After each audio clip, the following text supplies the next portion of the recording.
Aujourd'hui, sur le net, les armes chimiques du régime syrien suscitent de vives inquiétudes sur la toile.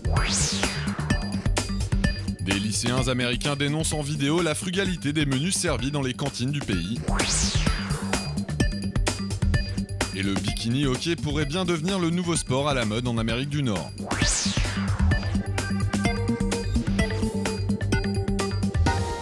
En utilisant le logiciel de cartographie Google Earth, un activiste syrien pointe du doigt le quartier de Mazeh à Damas, en affirmant qu'une usine d'armes chimiques se trouverait dans cette zone.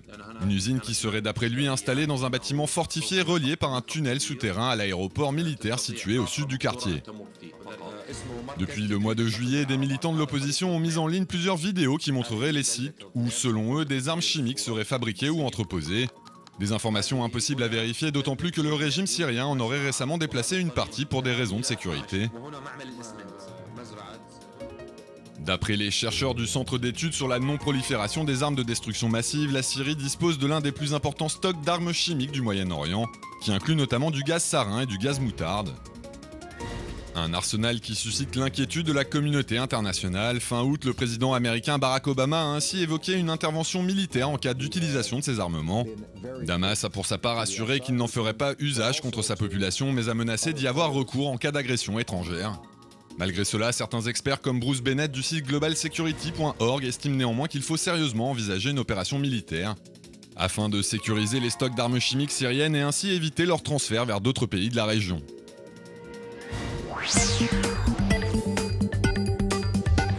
Nous avons faim, c'est le titre de cette vidéo musicale adressée à l'épouse du président des États-Unis, Michelle Obama, et mise en ligne la semaine dernière par les élèves du lycée Wallace County dans le Kansas. Une version revisitée du morceau We Are Young du groupe Fun, réalisé pour protester contre la frugalité des menus proposés dans les cantines scolaires du pays. Depuis l'adoption d'une loi fin 2010 visant à lutter plus efficacement contre l'obésité infantile, un texte voté sous l'impulsion de la première dame américaine qui préconise notamment la limitation de l'alimentation servie à 850 calories, ainsi que l'augmentation de la proportion de fruits et légumes dans les repas scolaires, des mesures qui sont donc loin de satisfaire certains des principaux intéressés. Dans le fameux clip, les lycéens affamés expliquent ainsi que le nouveau régime alimentaire qui leur est imposé est à l'origine de nombreux problèmes, notamment pour les plus sportifs qui souffriraient régulièrement de ces restrictions. Un message alarmiste qu'ils tentent d'illustrer en montrant des élèves faisant semblant de s'évanouir pour souligner à quel point leurs estomacs sont vides, même après avoir mangé.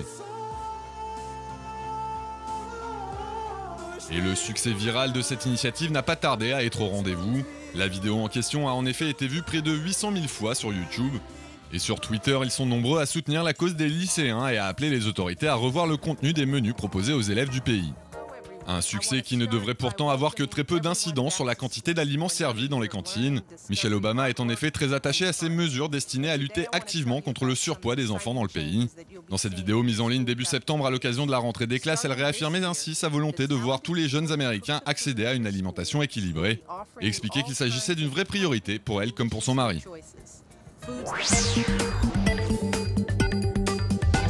Des jeunes filles avec des armes sont les mots-clés actuellement utilisés sur Twitter par de nombreux Américains pour marquer leur attachement au second amendement de la Constitution qui garantit le droit de posséder une arme. Une mobilisation qui intervient après que Paul Ryan, le colistier de Mitt Romney dans la course à la présidentielle, a acheté la semaine dernière des accessoires pour le fusil de chasse de sa fille âgée seulement de 10 ans.